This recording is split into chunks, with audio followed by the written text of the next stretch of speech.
তখন মনে হইলো যে না, আমার মেডিকেলে চান্স পাইতেই হবে। তো আল্লাহর কাছে অনেক কান্নাকাটি করলাম যে আল্লাহ প্লিজ তুমি আমাকে সাহায্য করো, আমার আম্মু আব্বুর এরকম অবস্থা, আমি এখন কি করবো। মেয়ে যখন বলে যে আব্বু আমি এরকমের চান্স পাইছি মেডিকেলে, তা আমি মানুষের সামনে খুব মানে চিল্লে বলছি আলহামদুলিল্লাহ। আল্লাহ তাআলার কাছে হাজার হাজার শুকরিয়া। আমার মেয়েকে সহযোগিতা আগের থেকেই বলছে, আমাদের ওসি স্যার এরকমের আগের থেকেই আমাদের খোঁজ খবর নিয়েছে।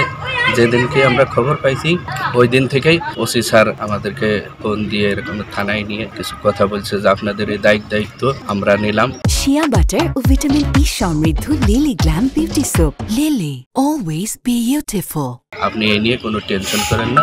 এবং গ্রামবাসীও আমাদের জন্য অনেক করছে যে চিন্তা ভাবনা করো না, আমরা তোমাদের পাশে আছি ইনশাআল্লাহ। আমার কাছে হাজার হাজার শুকরিয়া আদায় করতেছি, কারণ আমি এবছর 2024-25 মেডিকেল ভর্তি পরীক্ষায় ফরিদপুর মেডিকেল কলেজে চান্স পেয়েছি। আমার স্বপ্ন পূরণে ব্রিটিশ বাংলা ওয়েলফেয়ার ট্রাস্ট আমাদের পাশে দাঁড়িয়েছে। এর জন্য ব্রিটিশ বাংলা ওয়েলফেয়ার ট্রাস্টকে অসংখ্য ধন্যবাদ জানাচ্ছি। আলহামদুলিল্লাহ, এই যে ব্রিটিশ বাংলা ট্রাস্ট থেকে যে সহযোগিতা করলো ইমু আক্তারকে এবং পড়াশোনার ব্যাপারে বিভিন্ন খোঁজখবর নিচ্ছে, এজন্য আমরা খুব কৃতজ্ঞ, খুব এলাকাবাসীর পক্ষ থেকে সবাইকে ধন্যবাদ জানাই।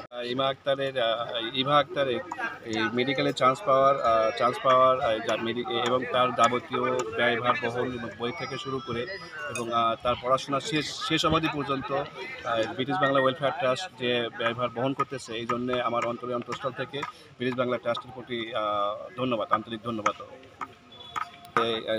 যেহেতু ইমা আক্তারের বাড়ি আমার ভাঙ্গা থানার ভিতরে, তার পাশে ভাঙ্গা থানা পুলিশ সর্বাত্মকভাবে আছে।